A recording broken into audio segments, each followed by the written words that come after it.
Welcome to Maine, we're stretched to the bone. Prices keep rising, the paycheck stays prone. Inflation keeps knocking, won't leave us alone. They're selling the lie, groceries climbing, the gas tank is low. The bill's hitting harder than snow, but silence still blankets the truth. Where does it go? They're selling the lie.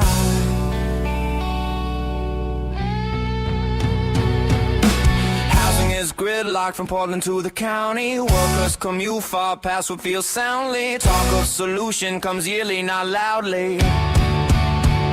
They're selling the lie. They're selling the lie.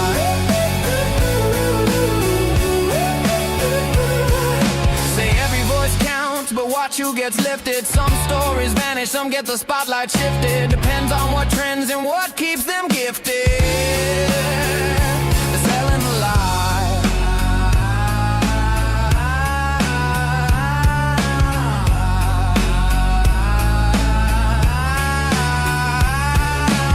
I won't believe them, I wanna believe, but truth's always stuck in between. Static and spin, drown the signal again. Nothing is what it seems. I wanna believe you, but every headline turns daylight into redesigned skies. Facts get twisted, context missing. We choke on the simplified alibis. Wanna believe you, but all I see is shadows where the answer should shine. The fact is Welcome fiction. to the Muddy Waters Podcast, where Mainers tell their stories, unfiltered. Good evening, Maine. This is Chuck Ellis, and you are watching the Muddy Waters Podcast. As you all know at this point, the Muddy Waters Podcast exists to help the people of Maine better understand what's going on in our state. We do this through a number of different ways, but primarily through interviewing different people from around the state, from candidates to business owners to just parents and even students, just telling their story of what's happening that unfortunately doesn't get covered by the mainstream media. The mainstream media has become a propaganda arm of the Democrat Party. And so I'm not going to do my full preamble because we've got a special guest today, although he has been on before, at least three times, if I'm not mistaken, and was on our 6th episode, as we were talking about before, helped save the podcast, we'll say, Republican candidate for the governor of the state of Maine, Bobby Charles. Thanks for joining us. Hey, Chuck, thank you. And congratulations on number 200. I hope to be on number 400. And also, thank you for your both personal leadership in the state and the piece of the state that you work with, and also your thought leadership, because getting people to think creatively and to think positively and to understand that hope is worth having is a challenge in the current environment. Yeah, we live in a challenging space. How I found myself doing what I'm doing is just trying to figure out what I was good at, what skills I brought to the table, and I found a lane, I think, we're able to have some influence and hopefully push things in the right direction. Again, we have to combat like the mainstream media, which, like I said, is basically a propaganda arm of the Democrat Party, and we need to still get information out in front of voters. That is the challenge of conservatives. Is if we do stuff with the mainstream media, usually they cherry pick what we have to say, but then they control the narrative. And so we've got to find ways to fight back. And that's social media, alternative media, and to try and get the information out in front of people to be able to influence them in the direction of reality rather than propaganda. And so that's why we've got you here to talk about what's really happening and what's really going on. And so I just want to thank you. I mean, it's not an easy thing to run for any kind of office. It's also not an easy thing to run a contentious or challenging, primary with all of your friends who are Republicans, but everybody wants the seat. And shots get fired on all sides, and it's a challenging thing. And then, so you get beat up by your own side, and then later you go and get beat up by the Democrats and the independents, and then everybody. And so running for office is a really thankless job. Especially running for in a where I think you're more optimistic about where people are in Maine than I tend to be sometimes. But at the very least, we're like a bluish purple, like that's that a light blue or purple, if you want to call it that state. So it's really challenging to run as a Republican in this state for a statewide election. And so I just want to thank you for taking and doing all that, like really hard work of trying to run for office because you want to make Maine better. So start. I will tell you a couple thoughts on that, Chuck. One is I enjoy what I'm doing. I guess I'm at a stage in life where you can't hurt my feelings. You could protest me. You can't get me fired. I work for myself. So I'm in an environment where I feel like a lot was given to me over the course of many years, many decades. And there comes a moment, not that we don't have those moments throughout our lives, you're doing it right now, but where you feel there's a compulsion or a desire or a need to give back some of what's been given to you. And I started working early in life with World War II vets. And, when you look back with this now perspective on what was happening back then, it's an extraordinary thing that these people took time to take people like me under their wing. And by example, as much as by word, some of them were teachers of mine, some of them were employers of mine. But I think to myself sometimes, don't imagine that I'm really doing all that much. What I'm doing is what we should all be doing, which is to step up in our moment as we can to serve. That's the mission.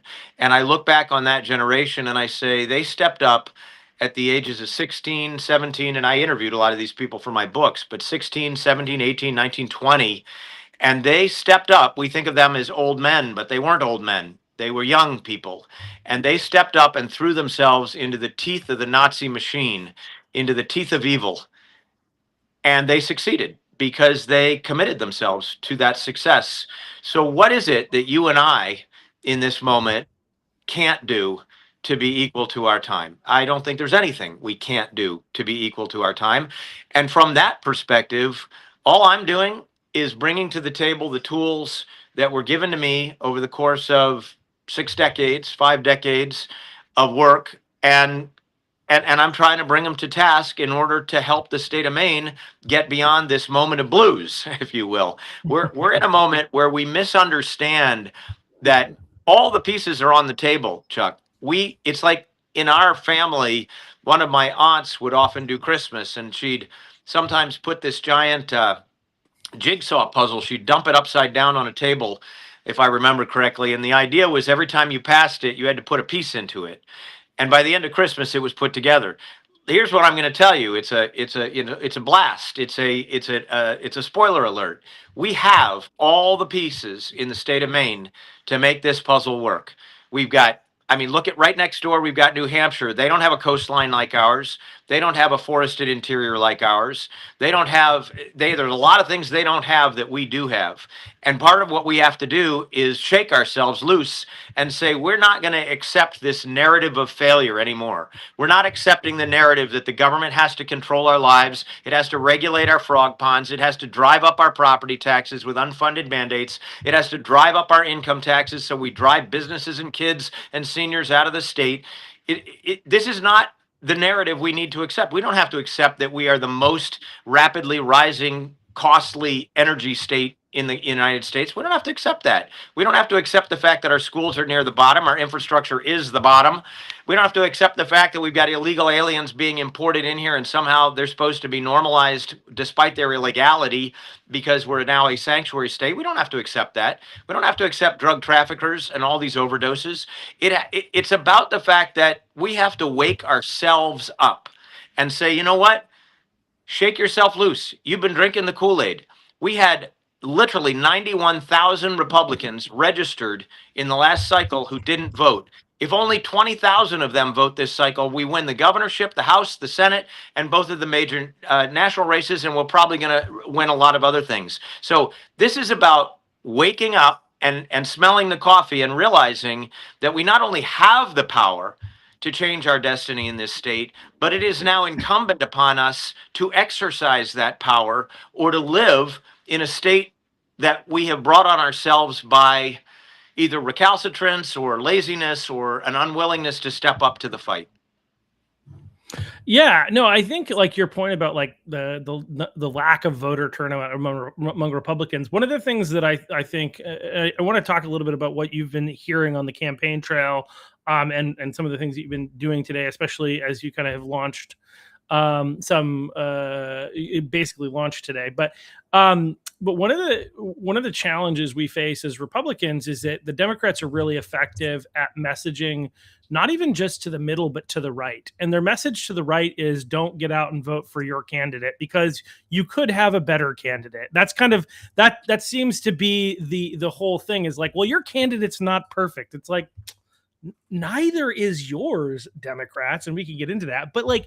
But it works is the sad thing is with a lot of our fellow Republicans, a lot of your conservatives, your common sense minded independents, a lot of them allow themselves to be manipulated by the rhetoric of the Democrats, and it's or really not the Democrat individual voters, but the Democrat elites that are kind of running a lot of the social media and other campaigns and manipulating things from behind closed doors.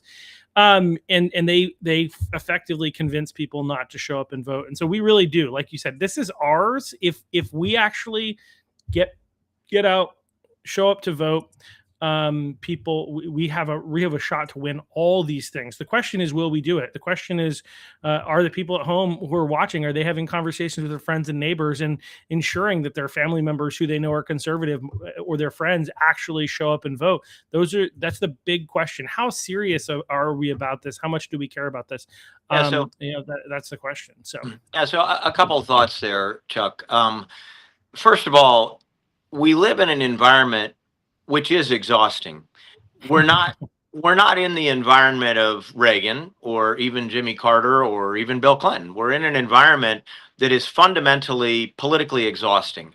And whether that is intentional on one side or the other or not, I tend to think it really isn't. I think people are just overwhelmed by information flow and by propaganda flow and by entertainment flow. And at a certain point, they just want to turn it off, grab a glass of wine, sit out or beer and sit out on the deck and watch the loons. I mean, they don't want to continue to engage. So one of the things we're up against, which is I'll call it an equal opportunity adversary, is apathy. Apathy, exhaustion, and a sense that I can't make any difference in this race, as in the average voter. That is actually wrong. One of the greatest failures we encounter, both individually and as a political party and as a state trying to fix ourselves, is succumbing to ambivalence. Ambivalence itself is a terrible thing. It's like doubt. It stops you from moving. So you have to literally get up every morning, not be ambivalent, and get engaged. That's point one. Point two is a kind of a moral shoehorning in of the foot into the shoe. Look, Edmund Burke said, all it takes, I love it, such a great quote, all it takes for evil to prevail is for good people to do nothing. We cannot be those people who do nothing because we are in the face of this DSA style evil. Socialism / communism, and actually most of what is now passing for democratic politics is actually not traditional democratic. It's not JFK democratic. It's not Truman democratic, but it's not Jimmy Carter or Bill Clinton democratic. It's leftist, progressive, socialist agenda. And if you have any doubts about it, look it up, read it.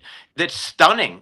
What is being adopted and endorsed by most of the main candidates, and frankly, has been endorsed by all of their national sort of revolutionary leaders, if you will, is an agenda, this DSA, Democratic Socialists of America agenda, which wants to get rid of prisons, get rid of police, get rid of the military, get rid of the Constitution, get rid of the president, and get rid of the Senate. Now, you can say to me, Bobby, come on now, let's be serious. These people can't be for real.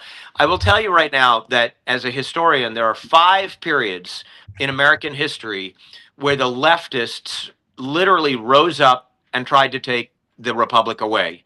The 1880s, the early 1900s, the 1920s, the 1950s, 20s blurring into 30s, 1950s, and then the 1960s. And they all have different names, Red Scare 1 and 2.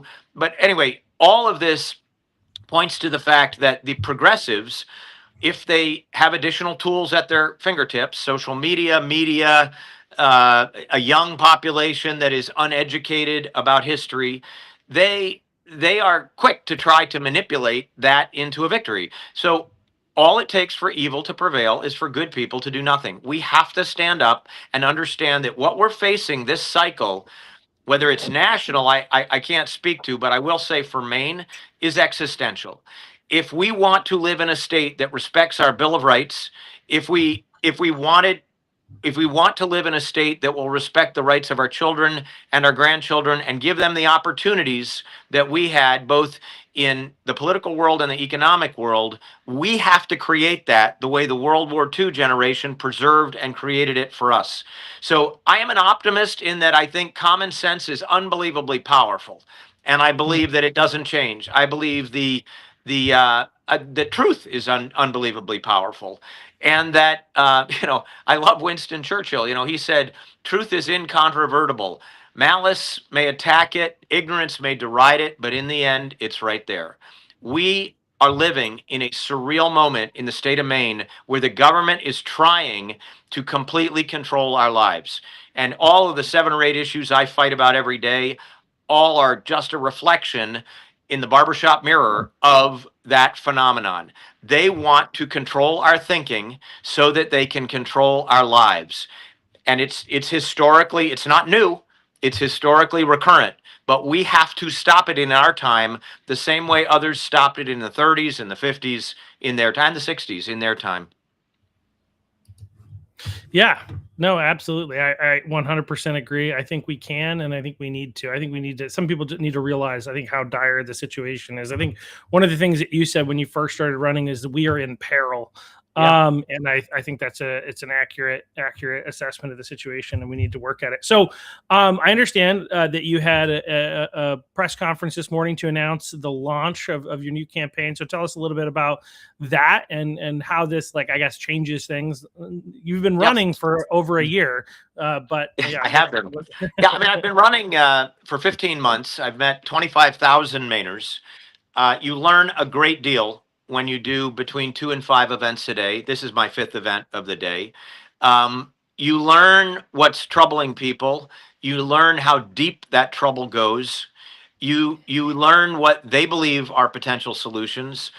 You understand, again, up close and personal, how disillusioned, dismayed, demoralized they are, and how important it is to have a grounded hope, optimism, and confidence in the future that you want to bring to pass. I think so, but there are inflection points, and today was an inflection point. We've come through the process of a primary. I've talked with or interacted with virtually every one of, if not every one of, I'm trying to think, every one of the folks that we ran against. I think they all understand we're in an existential moment. My staff is co-located with Susan Collins' staff, working closely. We work closely with Paul LePage. I just was with both Paul and with Senator Collins up in, Governor LePage and Senator Collins up in, at the Sheriff's Association yesterday. Interestingly, here we are, the 3 Republicans at the top of the ticket and a number of other Republicans speaking to the sheriffs. And in 8 years, Janet Mills has not deigned once, has not found it necessary once to go talk with the sheriffs, nor did Hannah Pingree. She blew it off. Doesn't need to talk, hang out on her rich island. She doesn't need to come talk to the sheriffs. The sheriffs are the tip of the spear. They are the touch in the end of the fingertips. They are where the rubber meets the road. And in this state, if there's anybody that you want to talk to about the public safety issue and the peril we're in, it is the sheriffs. But all that said, what we did today is we essentially launched out with the themes of the general. And although there are policy themes, and I'm happy to talk about those, the core piece of this is that we need to restore integrity and trust to the state government, because all over this state, people do not trust their state government. They don't trust DHHS, they don't trust education, they don't trust the people who are in charge at the political level at the tops of these agencies. They don't trust the Attorney General, they don't trust the Secretary of State, they don't trust the legislature, they don't trust the governor. So when you have a crisis of confidence that is that deep, you have to do a diagnosis and then you have to offer a treatment. And the diagnosis is that we are living in an environment that is is really not just corrupt, but incompetent and corrupt. The two things we need in this state more than anything else are competence in our leadership and character in our leadership. And that is across the legislature, that's across the constitutional officers, that's at the top of our judiciary with our Supreme Court, which, God willing, I'll be able to help reappoint or appoint people to that are not there now. We need integrity back in the government. And everywhere I went in this state, even when I was sitting with independents and Democrats, and I've had this unbelievable upsurge of what I'll call traditional JFK Democrats and independents joining me, giving me actually large sums of money as individuals, all of it vectors back to the fact that they have no confidence whatsoever in our state government. And I'm sorry to say their lack of confidence is completely justified. So it was a fascinating little moment. I think I had 8 or 10 media people there, and they all ran their cameras. Afterwards, I didn't see many people disagreeing with the tenets of what I was saying. And I will tell you that even the questions reflected kind of a grudging awareness that the state is in a spiral. If we're not in free fall, we're damn close. And that applies to these 6 or 7 positions. The campaign, I go out every day and I say, we need to cut crime, we need to cut taxes, no more nonsense. That's a simple, easy way to say, let's return to common sense and what works and affordability and a sense of confidence in our government. The actual 7 issues, I guess I'll say, that we talked about today and that I do talk about regularly beyond integrity and a sense of restoring trust and character and confidence and competence to the Blaine House and to the legislature so that people can go to sleep at night feeling something other than anxious. The 7 issues are property taxes, which we can roll back hundreds of mandates on and get property taxes down. I talked with another group today about that focuses on it. I talked with the MMA before that focused on it. We have to get property taxes down, and we have to do that by rolling back these state demands or mandates on our towns and counties that have to only be funded by property taxes. And then we have to get income. Yeah. So I don't know how aware everybody is with that, because I know that when I ran 2 years ago for House, I talked about how I was running, and part of the goal was going to be to get property taxes down. And people are like, you don't have anything to do with property taxes. That's determined by the city council. So explain that. Let me unpack that so people understand that. Look, your property taxes traditionally, if you go back, I don't want to say at least 100 years, when you had an occasional reassessment of value, it was usually a modest uptick, and the mill rate, which is the percentage that they bill you at, essentially, typically was brought down to match the increase in the assessments.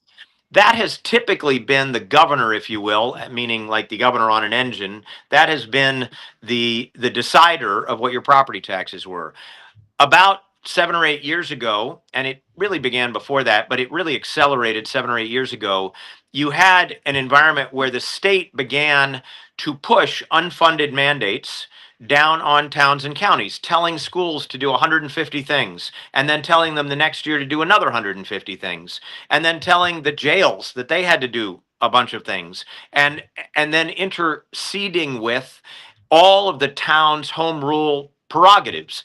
Now, one of the great unfairnesses and untruths of the Democrats in the legislature and Mills is that somewhere around 8 or 10 years ago, there was a bill passed that said there will be no unfunded mandates. Yeah, well, good luck with that one. What they did is they just said, well, this isn't an unfunded mandate. We're going to pass it anyway. And what they would do, the way it works with the United States Congress is when a bill is put forward that's going to cost money, they score the bill. They say, this is how much money that bill will cost. And in the Maine legislature, they attach to a bill something that it's a fiscal note, they call it, which is going to tell you how much money it's going to cost to do that thing.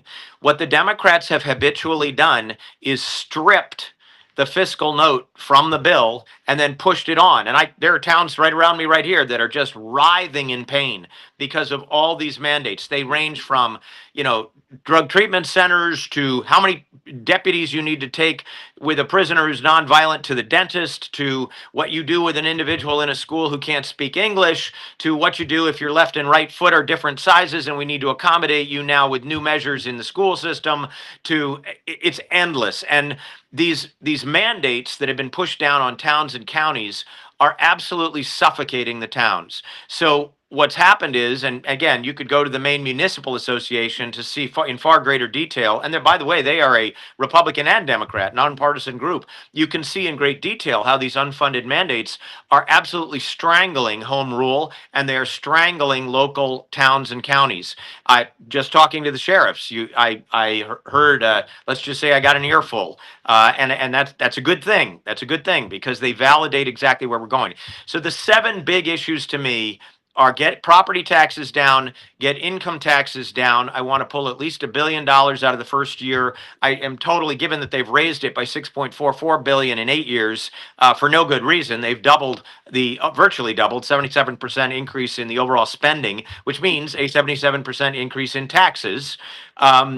We can get the income tax down gradually over time. And as you put that money back into the private sector, it spurs growth because, again, not to get too complicated, but there's a thing called the multiplier effect. A dollar left in the private sector bounces, they say, 16 times or something like that. A dollar put in the public sector just buys a piece of a bureaucrat who pushes a piece of paper. So what we want is to reestablish growth in the state of Maine by lowering property taxes, which gives young people a chance to have lower rents, which gives them a chance to save money to own a house, to stay here in the state and raise a family. And it allows older people who are on fixed incomes to keep their homes without the anxiety and the fear that they will lose them. So that's property taxes. Add to that leaving somewhere in the neighborhood of $5,000 in the pockets over a 4-year block, in the pockets of the average Maine worker. And now that money gets punched right back into the economy with a multiplier effect. Now you got growth. Now you got people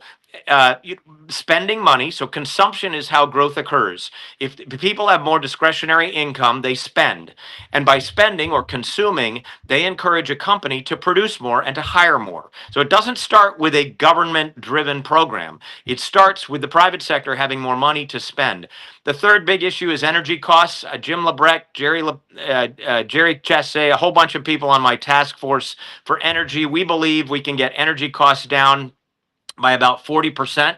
We have a big 25-point plan on that. About 8 of those points are consolidated on the website.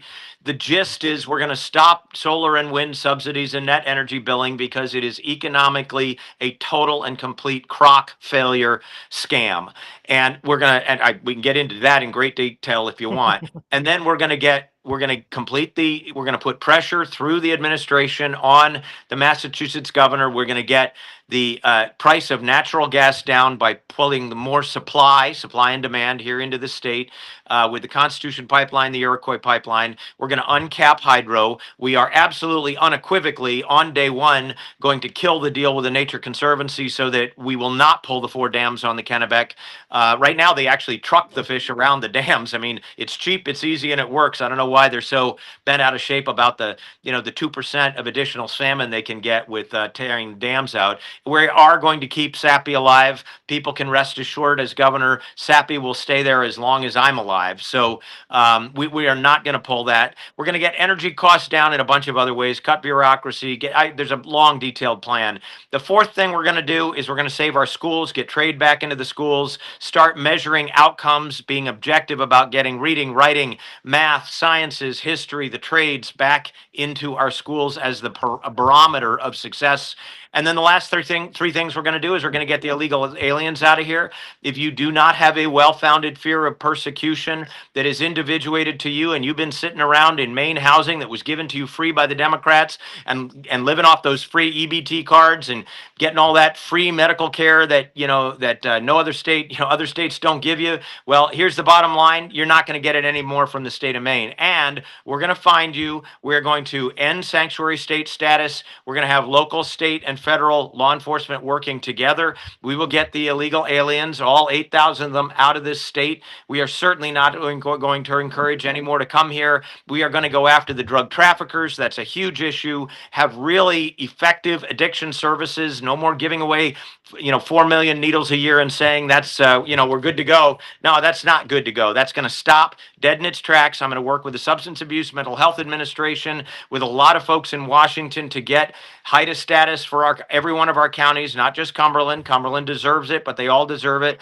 We're going to get the drug traffickers out of here. And finally, we're going to go after the fraud in this state. And we are going to bring, with the good help of God willing, an attorney general selected by a majority Democrat legislature. We are going to bring indictments, convictions, and sentences against people who are committing fraud in this state, including political people. Well, that's a lot, but all good stuff. It makes sense because given the state of where we're at, there are so many things that need to be addressed. And we could probably break down all those points and spend a long time doing that. But I think what's interesting is like you and when you were running with your other counterparts in the primary, all of the Republicans basically were looking at how did we get here, right? Yeah. And then realizing that how we got here was by overregulation, was by government spending that forced them to have to tax so that they constricted the economy. And therefore, what we need to do is we need to roll that back. We need to establish more faith and trust in the education system by ensuring that we support parental rights, for instance, right? We're the Republicans, and you obviously you're the candidate now, right? You're looking at how did we get here, right? Mm-hmm. When I listened to your opponents who were running in the primary, I listened to their debates. All of them, they had two things that were the problem. One is we're not spending enough money. Two was Donald Trump. Yeah, so we need to do two things. We need to stop thinking that we have a spending deficit. The government has proven to us they can't manage anything. And frankly, my two opponents in this race, Hannah Pingree has only managed, I think, an 11-person office, and now she's going to jump into managing the state. And by the way, the four things that she was supposed to be managing all cratered. So that didn't go very well. And Rick Bennett's been around since 1990. I heard him the other day saying, yeah, we've had 25 years of problems. We need change. And I thought, yeah, Rick, you kind of have been in the cockpit there during those 25 years of problem creation. So look, the answer to those two things is cut spending. Don't cut programs that work. Elevate or allow resources to go to the programs that work, for example, in Medicaid, by cutting the things that are waste, duplication, corruption, fraud, misspending of the money, misunderstanding how the money's being used. Do some oversight. We have no oversight in this one-party state. Even the OPEGA committee in the legislature doesn't do oversight. They literally, there was a bill that was defeated about 2 months ago, which would have given just the oversight committee in the legislature here in Maine, would have given them an opportunity to look at the DHHS files on the 152 kids that died in state custody, and they voted the bill down. They said, we don't want to know, like those little monkeys with their, hands on their, we don't want to know. Why don't you want to know? You know why you don't want to know? Because it's your people that killed those kids. Let's be blunt about it. DHHS is a completely dysfunctional department, and we could pick that apart for another 3 hours. Department of Education isn't much better. So if you don't have oversight because you're in a one-party state, part of the problem is you're never going to get reduced spending and reduced taxes because you're not going to have a self-examined life. Descartes said the self-examined life is not worth living. The self-examined government is not worth having. You need to get in on, I've been a federal investigator a big chunk of my life and a litigator the rest. You need to get in underneath the stone, flip the damn stone, understand where the bugs are, and when they start to run away, catch them and get them. And that's what we have to do in this state. Every single department in this state is suffused. I know because I'm getting whistleblowers by the dozens related to virtually every department in the state. So we have termites in the foundation. And the only way you're going to get at this is to go after the foundation and get it right. And as to Trump, look, I don't really care. I disagree with Trump on some stuff. Other stuff, I think, look, he's good on the border. He's good on tax relief. He's good on going after the drug traffickers. I disagree with him on the tariffs, I think. But you know what? He's listening. I think it's probably Susan Collins who's talking to him right now about the Canadian tariffs and delaying them. But you know what? If you have a relationship with mid-level and higher level people at the federal government, that's a good thing. You need to leverage that relationship. And by the way, way, it's not just about things like tariffs and Trump. This is all about Maine. It's about defending Maine and Mainers. So what do we need? We need the Medicaid money to come here. We need the education money to come here. We need the agricultural money to come here. We also need a Department of Interior who listens when I tell them, which I will, I am sick and tired of all the mercury in our lakes coming out of the coal in the Ohio River Valley. I'm going to go talk to those governors. I'm going to get the New England governors together to go talk to the Midwestern governors. I'm going to say, listen, I understand you've been given a free ride on coal. I don't agree with that. I think you need to get buffers and, let's use some leverage here as New England governors to get the mercury out of the lakes. Then let's look at the phosphorus in the lakes. I literally live next to a lake that has an algae bloom, has had 4 out of the 5 years just recently have been an algae bloom. That's because of phosphorus.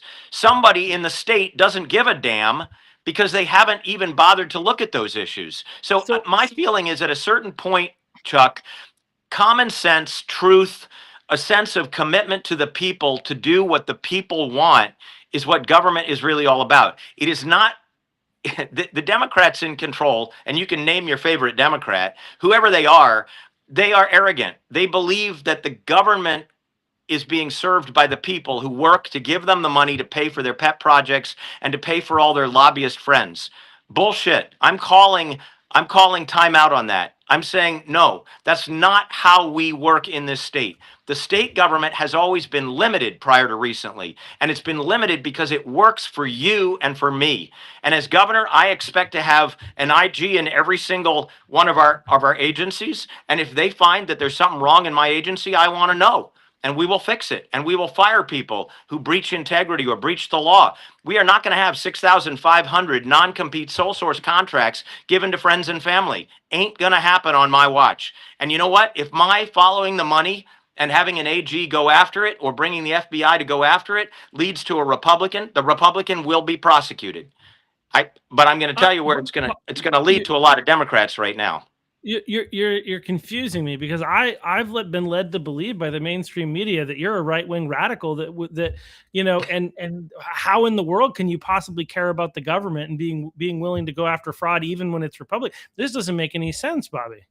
Yeah, well, I think what doesn't make sense is that we are constantly being fed, as you aptly just parodied. We are being fed what they want to feed us, and it's junk. They are being fed. Look, the reason that the Democratic National Committee and the folks on the other side are punching money at Pingree is they're scared to death of Bobby Charles and the responsible, thoughtful, common sense, truth-seeking Republicans. Because when we start to flip those rocks, big things are going to happen, and it's going to unveil, it's going to open the books. It's going to unveil all the duplicity, waste, fraud, and criminality that have plagued this government. Well, and I think they also know, like the thing, like in some sense, like I'm obviously in so many senses, I'm so glad that I'm not in the seat of Hannah Pingree. There's so many reasons, but one of them is because you've got to try to run a campaign with a straight face that says we have all these problems that we need to fix, and just like kind of do this kind of like, how do we get here? Like, oh, maybe the administration that you worked for like 7 years before you started your campaign, maybe that's where the problems got here. Obviously, they try to point to Trump. They try to point to whatever. But the reality is, like, when we compare Maine to other states that are still part of the union that Donald Trump is the president of, and Maine is doing like one of the worst states over against them, that is not Donald Trump's fault. You can make arguments that there are some things that are that tariffs, as you said, and gas, that you can say some of those things are impacted by some of the stuff that Donald Trump is doing, but they're impacting every single state. Yep. And yet here in the state of Maine, we're struggling over against the union, but they have to sit there and pretend that the Maine Democrats, who have basically controlled the state of Maine, that they're not the ones to blame. That it's actually the problem is Donald Trump, and the problem is that we don't have more government funded things. That's what they're trying to prove. They have a very low set of cards in their hand. and we have all the high cards. And the high cards are about truth and facts. And Ronald Reagan, for whom I once worked, used to say, facts are stubborn things. And so when you look at all these unfunded mandates and you get people to connect the dots between the unfunded mandates that have been passed and driven down by Democrats, one party Democrats on these towns, all for politically correct reasons, all for ideological reasons, all because, my phrase is they like to regulate my frog pond, all because they want to control your life. When you connect the dots between those unfunded mandates and property taxes, Hannah Pingree and Janet Mills and the Democrats in the legislature are responsible for that absolutely unprecedented rise, I dare say rocket ride, for those who are trying to pay their property taxes. Go to the income taxes. They've raised income taxes every year. They raised them last year. They raised them the year before.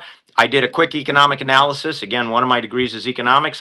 Take a quick look at what is the labor cost likely to be of the 2% surcharge that they've put on so-called millionaires. Well, actually, you qualify as a millionaire if you have a little teeny LLC or an S corp with 20 people in it, and you've divided out your earnings over that group, and they come to more than $1 million, your net earnings. Okay, so we've got 99% of the businesses in the state of Maine are actually either LLCs or S corps. And so what do you do if you have a dramatic uptick you're barely making it in this state because the regulations are excessive, the taxes are excessive, your certifications and requirements to do anything from build a house to walk a dog are excessive. Never mind, new fees on everything from hunting to fishing. All of these excessive fees are put upon you, and you're barely making it, and now you have to pay 2% more in income tax. What do you do if you're a 20-person company? I'll tell you what you do. Everybody listening and watching knows what you do. Labor is the number one expense for a company. You cut one or two people. So you do a quick economic back of the envelope analysis, and actually that little 2%, so-called little 2% increase on so-called millionaires is actually going to cost us between 8,000 and 16,000 jobs. So now what other things does Hannah Pingree bear responsibility for? The crazy net energy billing that is killing us on energy. They did that.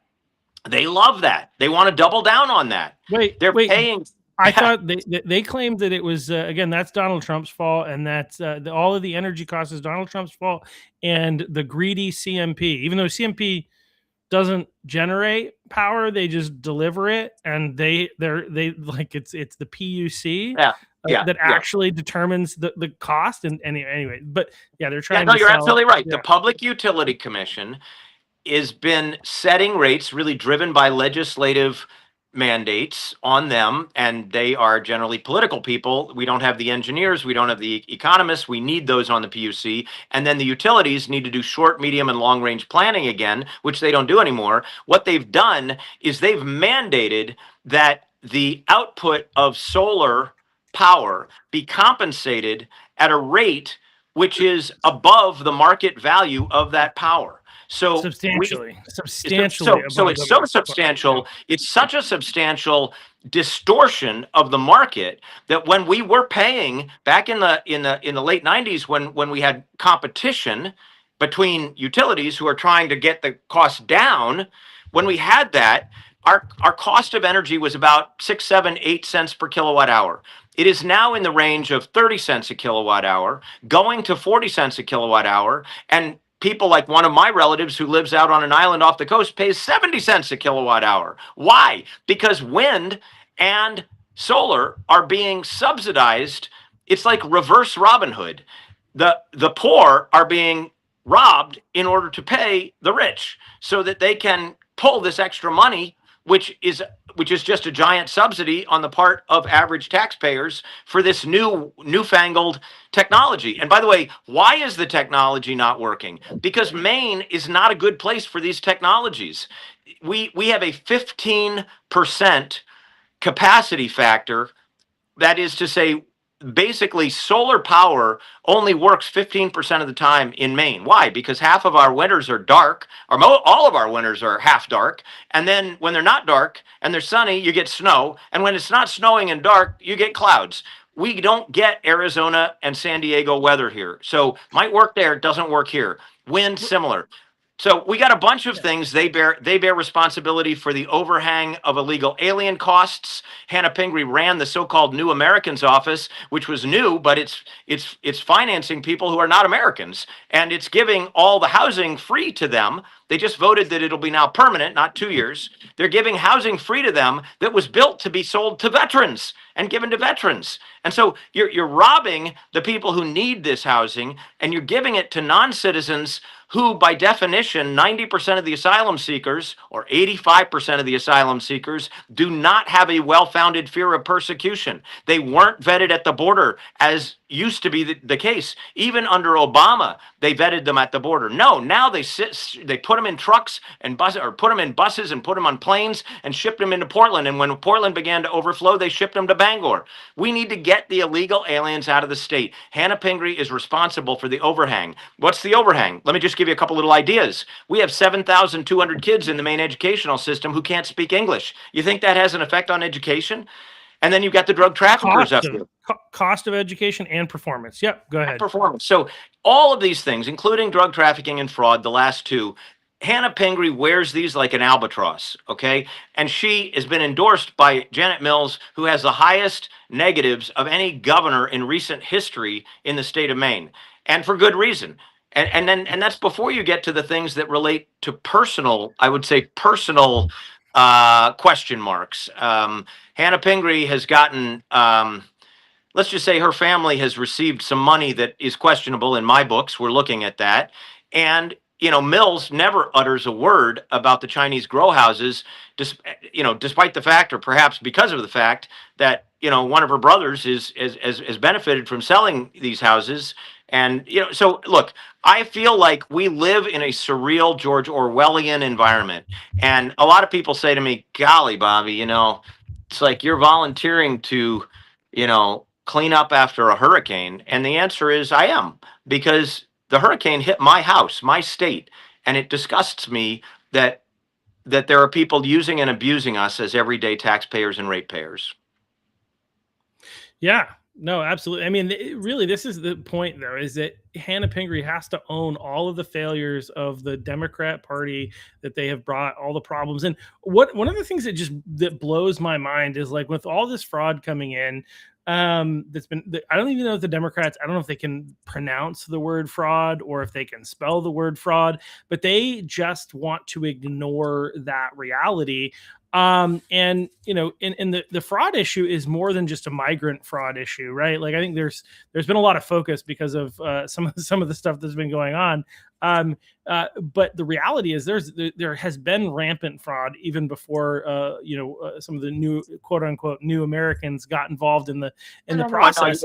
Yeah, you're absolutely right, Chuck. I mean, what happens, and I'll put this in the simplest possible terms, as a former federal investigator and a guy that looked at the fraud not just when I was doing that job, but when I was overseas in places like Colombia, Bolivia, Peru.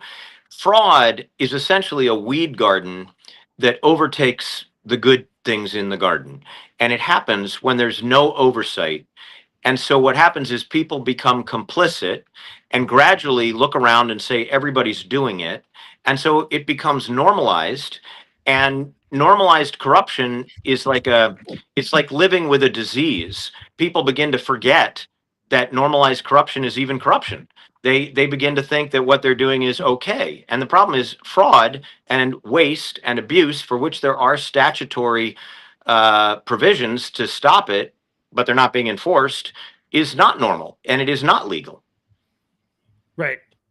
No, absolutely. Well, and it's interesting. Somebody said in the chat that they want to see perp walks for some of this to address some of this fraud, which you're not going to get, by the way, if you don't vote for Bobby Charles, because the other candidates both went and stood in solidarity with, I think one of the people that was at this like rally in Lewiston was Eamon Osman, who has been in a lot of trouble because of some of his, he has a number of charges, but he also was one of the companies that received a lot of fraud money that has been, I think, know if it's been clawed back, but it's been deemed to be questionable at the very least. He's one of the fraudsters from Lewiston, Auburn, that, both Rick Bennett and, Hannah Pingree went and stood in solidarity with them. And so, if you want somebody who's actually going to address the fraud, like, you're actually the only choice, right? Nobody Let me else. give you the negative and the positive. If at least from the point of somebody that looks at it and says, the outcome that I want is people in prison. The negative is I am going to start the way I've always started investigations. I did the Waco investigation. It took me a year. We just did deposition after deposition after deposition. I don't go in assuming that a political actor or a nonprofit leader is necessarily guilty. But I will tell you that 100 times out of 100, if they are guilty, I will find them. And here's where the positive comes in. Unlike many political leaders who are essentially political, they're not legal, they're not a federal investigator, they're not a federal litigator. They don't get up every morning hungry to do justice and to get crime out of the system, which for many, many years I have been hungry to do that. I am going to be different. When I find someone for whom there is a criminal referral, or the AG comes to me after saying we've looked at DHHS, we've looked at the way that money is given to these nonprofits, we've looked at Department of Education, and my directive, to the extent that I have influence at all, is I want you to go find the truth, and when you find it, I want you to impanel a grand jury. I don't have to tell these people this; they know it. Anybody who holds the position of AG that is selected by a Republican, including our current U.S. attorney, knows that when the investigation leads to the likelihood beyond a reasonable doubt that this individual is guilty of committing fraud, you impanel, you've already impaneled the grand jury. You then you indict, you prosecute.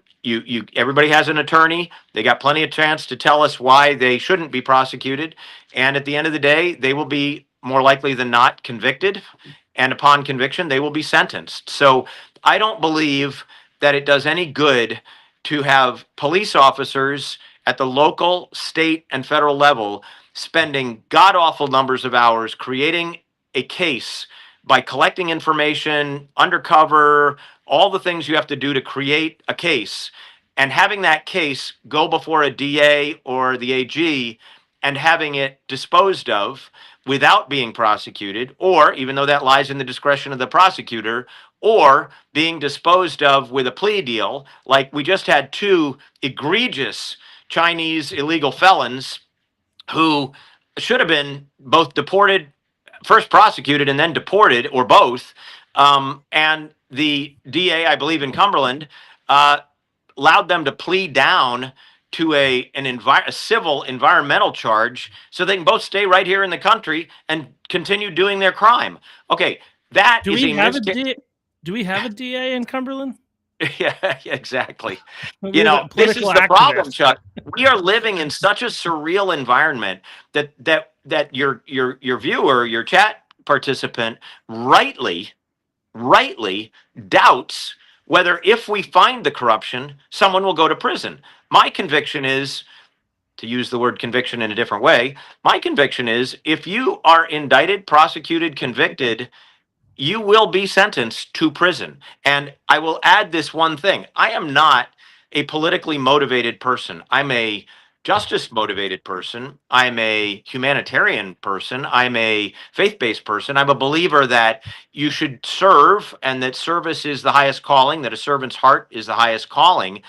I'm not going after any individual. But if it is true that we have dozens, if not hundreds, of nonprofits among the 9,000 nonprofits that this state has, which are involved in criminal activity and received money from the state, understanding, and people in the state, both at the procurement level, program managing level, and political level, knew that they were getting that money, and they were essentially pilfering it, that they were not delivering the services. There was no oversight, no contract compliance, in some cases, no contract at all. Then what we know is that if all these wide receivers are in the end zone catching balls, we can fairly infer that there are some high-level political actors that are quarterbacks that are throwing them those balls. And maybe for votes and maybe for feedback, maybe for political money. There's a bunch of motivators that could do that. But if we find those people and they are prosecuted and they will be prosecuted, then they, as far as I'm concerned, if the statute says you serve time, you serve time. Yeah. Well, we definitely need, I mean, I think we live in a period of time where I think a lot of people are frustrated about people getting away with crime, right? I know that your campaign made some posts about like the Epstein files and the fact that we have, because we're talking about like, we're going to actually hold people accountable. And I think what's in the back of everybody's mind is, oh, is this another one of those stories where look, how frustrated are we, Chuck? We're all frustrated. I mean, look, my God, a former first lady and secretary of state can take, bleach bit to her, and at hammers, by the way, even to her servers, and can misuse and destroy classified information and can profit from it. And all the objective indicators are that is a felonious act. And we have a former head of the FBI that just went poof. Sorry, you're off. I've looked at it and you're done. Not even within his jurisdiction. Oh, and by the way, why was that done? Because the attorney general had sat down on a plane with that female Secretary of State's husband, who was a former president, and they'd had a little conference about something that we don't know about. How about this? Justice is blind. Justice is blind. If you commit a crime in the state of Maine that comes up to the level of a felony and you are convicted, I see absolutely no reason that you should not go to prison, and I see absolutely no reason why a governor should even think about a pardon. So I'm not in favor of lots of pardons unless it's for a justifiable reason. I think political actors can be just as guilty as those who receive the funds, and I include in that group people like, I mean, look historically. You can go after people. You can go after governors. You can go after AGs. You can go after cabinet members. You can go at, look, Blagojevich was a governor, right? He got prosecuted and put in prison. Rostenkowski was a former Speaker of the U.S. House, and he got prosecuted and put in prison. That's, by the way, both of those were happening in a time when the justice system was concerned about following through. Follow through is terribly important.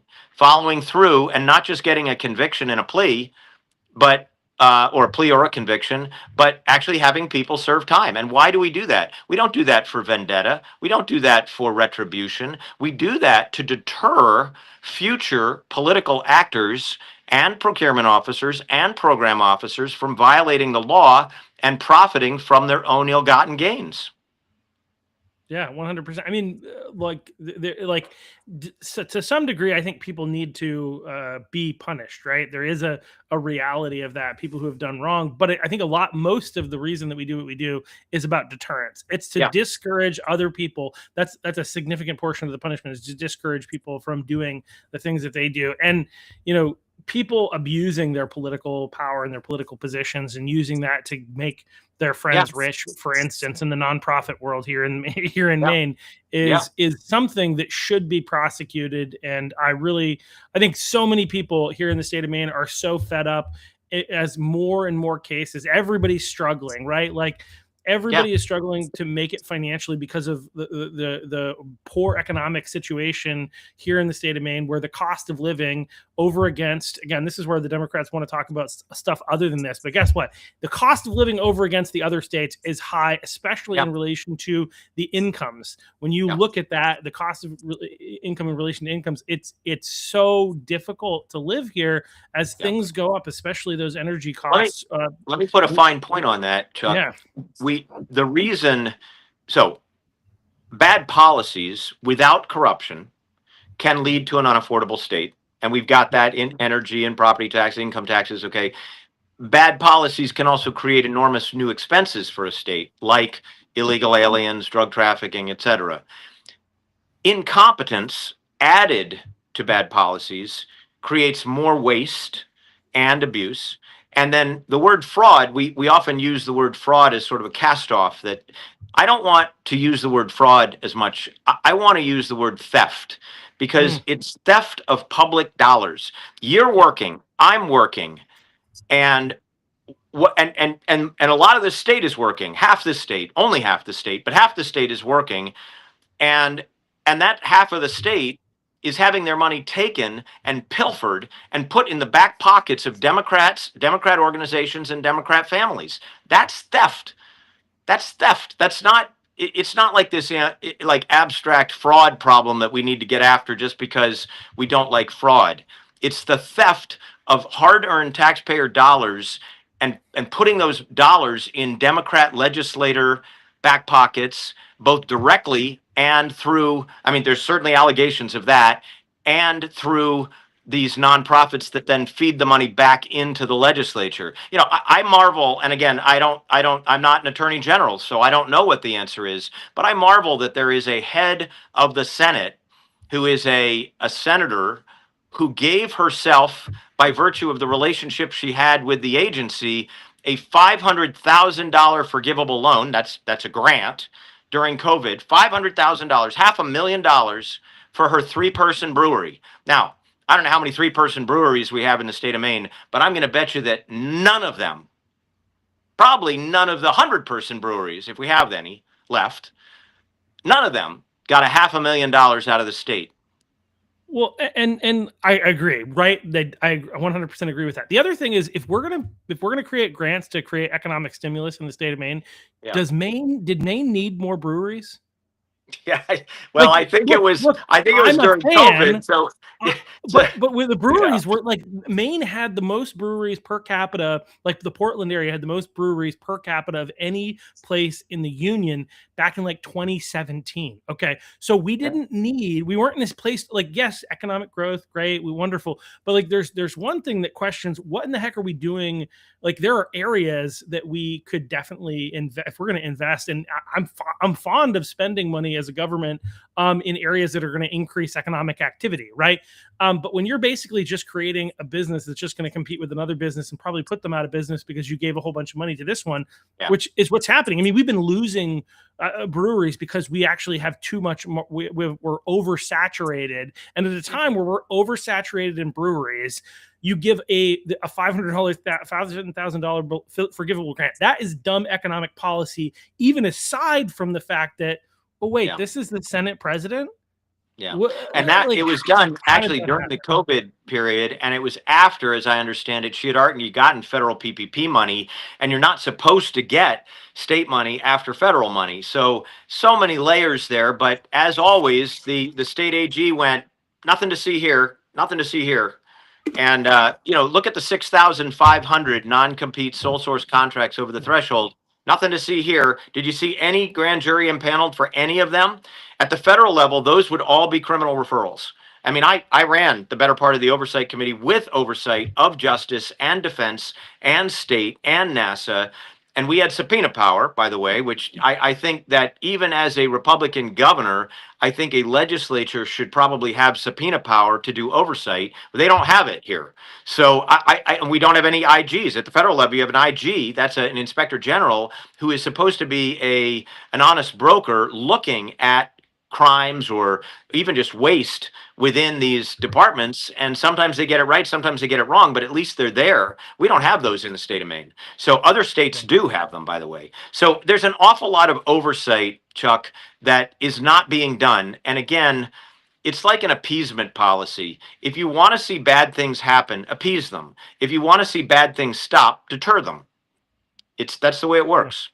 Well, and we've got to hold people accountable. We have to hold. There's two things, and I want to give you an opportunity to answer one question in just a second, and then we'll kind of wrap up. But we have to hold the Democrat Party accountable for the policies that have hurt our state over the course of the last 8 years. Right. The reality is, I mean, if you go back 40 years, they've controlled the state for most of that time, and Maine has been in economic decline for most of that time. But they have to at least own the last 8 years, and then they're also. We have to remind people this is the same party who, whether it was with Biden let's ignore the fact that he actually isn't cognizant until it's convenient, right? Or and then here in the state of Maine, they wanted us to ignore all of the red flags related to Graham Plattner. And now that he's off the ballot, they're scot free. Oh, we took care of it once it became serious. I'm like, okay, it was serious from the beginning, people. Yeah. This party does not deserve to win because they are, I mean, these are just some examples of the lies that they're giving us.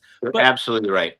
But aside from that, so like, what do you say to the moderate Democrat or even not just any Democrat who's willing to listen, or an independent who's like, I want something different. I recognize that there are these problems, but I don't know if I can vote for a Republican, somebody part of Donald Trump's party. Yeah. So let me unpack that. I want to talk first on accountability and then about moderate Democrats and independents and how they're coming to our campaign actually in droves, which is fascinating to me. Accountability. I want to very clearly distinguish between political accountability and legal accountability. The way that you hold a political party that has betrayed the public trust accountable is political accountability. You vote them out on the next election. You sweep the bums out. You throw the bums out. And we should be doing that in the House and the Senate. The Democrats have had their chance to fix it, and they've not only not fixed it, they've really screwed it up royally, and we're all paying a pretty heavy price for that on in our personal lives. And Mills, who's endorsed Pingree has just she screwed up everything she touched. She was like the Midas touch in reverse, right? She just everything has gone wrong that she's touched, and she has no management experience. And then there are some other issues that I think will come out in time. So the political accountability is you don't elect bad leaders and you don't reelect bad leaders and you don't put people in place that have betrayed your trust. Legal accountability is when you identify a particular bad actor for which there is substantial evidence and they prosecute, and then that person ends up going to prison. That's that's legal accountability. There may also be civil legal accountability, which is separate from criminal.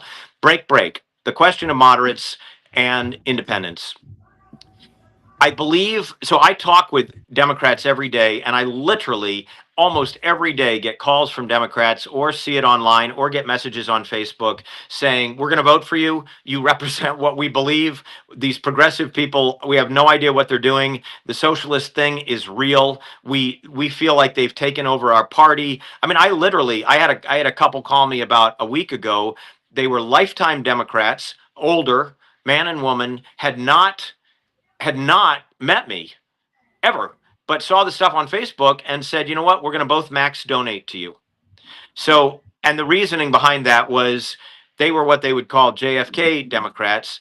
They don't see anything that they like in all this progressive Marxist stuff that's overtaken their party. Has overtaken the party nationally, but we are a vanguard here in Maine. That's why you had a Graham Plattner. That's why you have a Pingree, who, by the way, the former mayor of Portland said will be a genuine progressive and far more progressive than Mills. I almost pulled what limited hair I have left out. You got to be kidding me. More progressive than Mills. And so, we've got Troy Jackson out there, throwing out the all this progressive stuff for the DSA.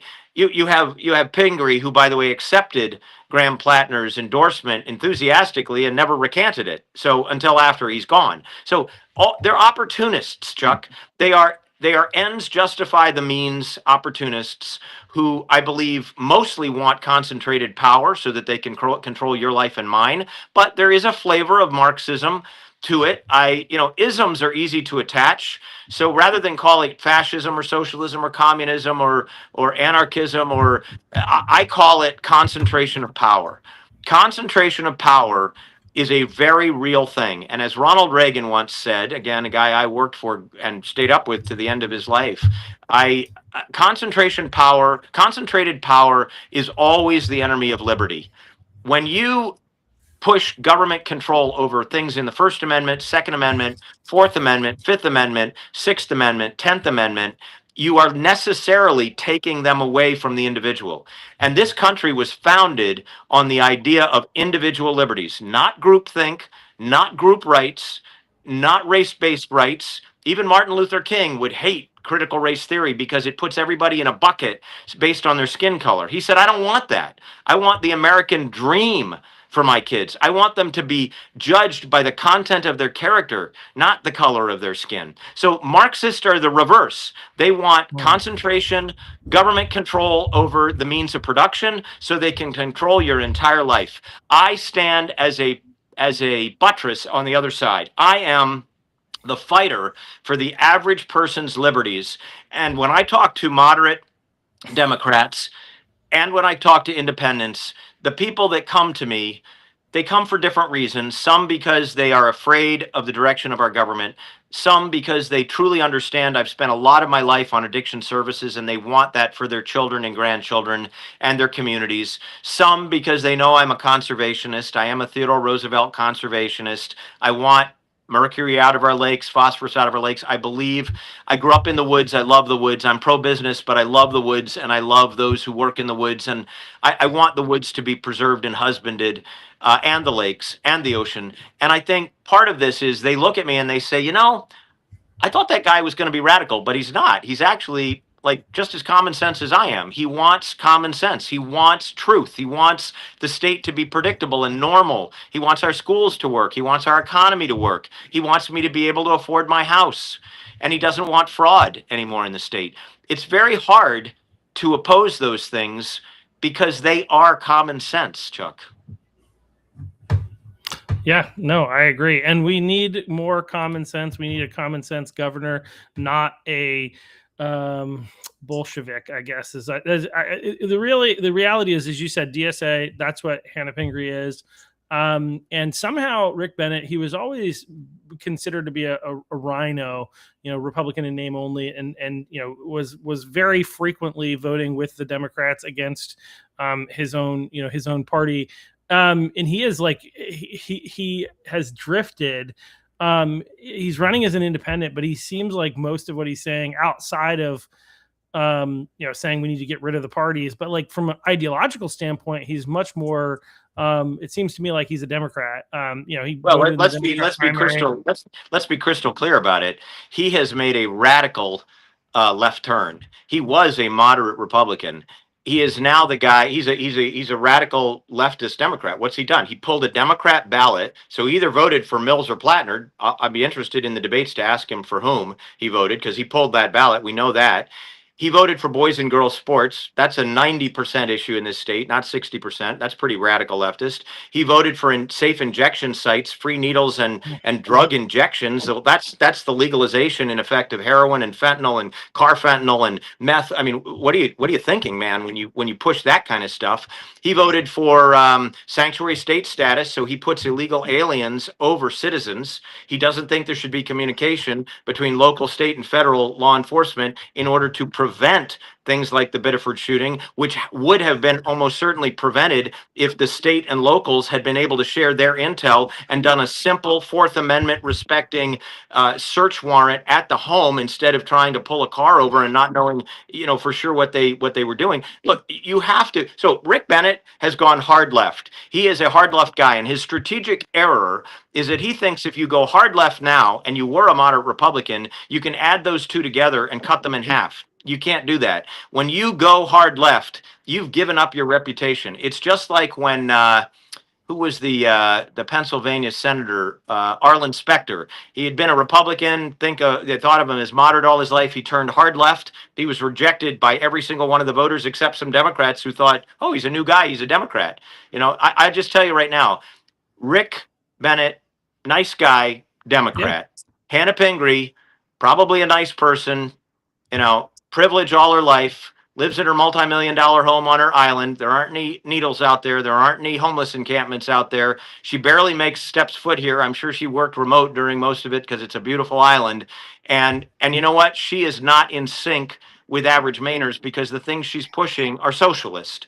And if you say to me, well, Bobby, give me an example. How about this? We have a hospital in Lincoln that has no OBGYN. It just doesn't have an OBGYN doctor, okay? And it had doctors. It had a very few of them. There are 3 hospitals within 30 minutes that can deliver babies, but it is a hospital without an OBGYN and without some of the clinicians that you need to deliver babies. And she does a press conference saying she's going to mandate that they deliver babies there. Well, listen, if I run a restaurant and I don't have a chef and I don't have any waiters and I don't have any chicken, the government coming in and telling me I have to serve people, well, that's socialist. And Well, to my view, it's or Soviet. I mean, yeah. I think it's just nuts. So it's someone who obviously doesn't understand economics and has just accepted the DSA agenda and has said, "Hey, socialism looks good to me. It'll probably catch me some votes." So my job and your job, Chuck, is we got to inform people that socialism doesn't work. The government doesn't work. There's proof around you all over the place. What we need to do is get back to common sense and limited government. Yeah. 100% what our nation was founded on. We've got a couple comments I'll just put in there from Kianga. And that is, common sense, not a crusader governor. And so, I think that's what we need. We need, common sense and limited government. And I think we, what's really great, Bobby, is if obviously I'm hoping you get elected. And if you do get elected, in a sense, you'll have a really easy job, and what I mean by that is like, it won't be hard to make a difference because there's so much that's messed up that just making moderate changes in the positive direction will be dramatic for the people of Maine. Now, I hope you make more than modest changes in the right direction, and it's even more dramatic on the recovery here in our once great state that we hope to be great again. Still beautiful, still great people, but the government is really ruining. It's seeking to do everything that it can to ruin the state and profit off it in the meantime. But yeah, the government. It's one of those things where people want to trust more and more to the government, and it's like, what have they ever done well? But anyway, there's so much we could say. Well, I just want to thank you for taking the time, Bobby. Again, a difficult task,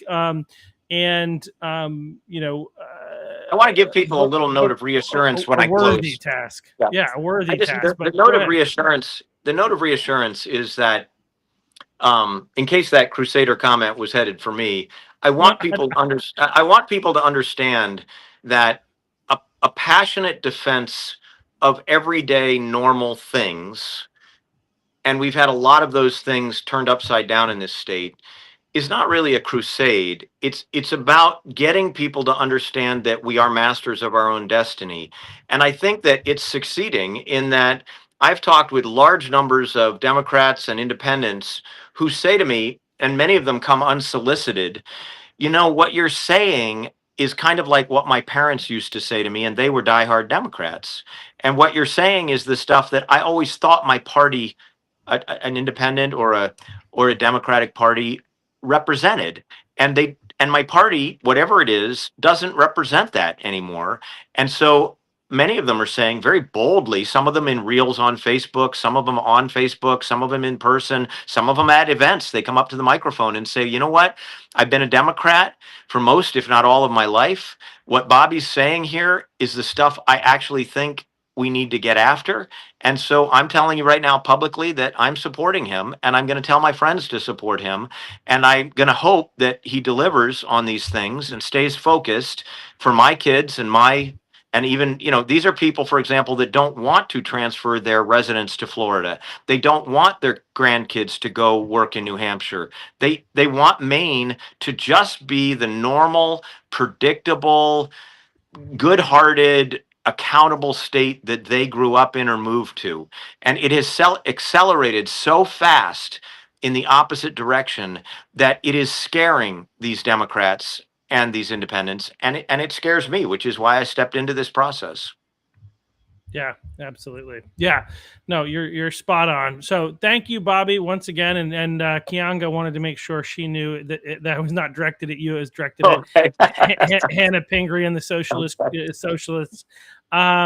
So thank you all for watching. Thanks again for coming on, Bobby, and more importantly, thanks for running for governor and trying to turn around this state. I'm really optimistic about our chances this November.